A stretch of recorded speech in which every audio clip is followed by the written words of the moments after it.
कल हाथ रन तनी गुली पे बुझी एगो टोटरम कल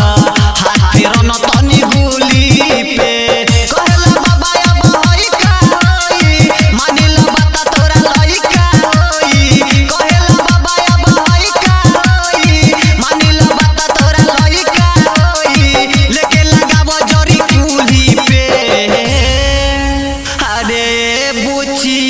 एगो टोटरम कल बुझी एगो टोटरम कल हाथ रन तनी गुली पे बुझी एगो टोटरम कल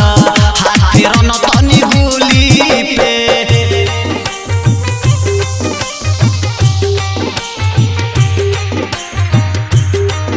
सहर्ष रिकॉर्डिंग स्टूडियो भूतही चौक सीतामढ़ी।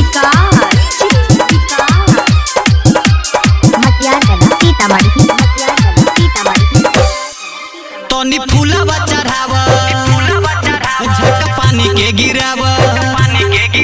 तनी फूलवा चढ़ावा झक पानी के गिरावा ओमे अछत मिला के बुचिया कहतानी जवन कल तनी आगवा से धल जनी एने ओने देख बुचिया उठे न दे हम दरदिया तनिको छापे न करी हरदिया तनिको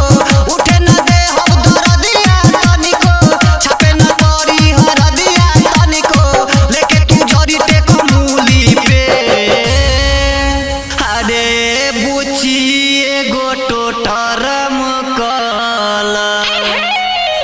बुची एगो टोटरम कल हाथ रन तनी गुली पे बुची एगो टोटरम कल हाथ रन तनी गुली पे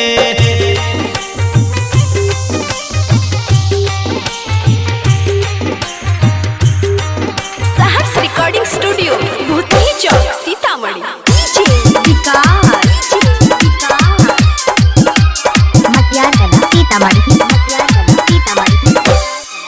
तनी घूंघटा हटाव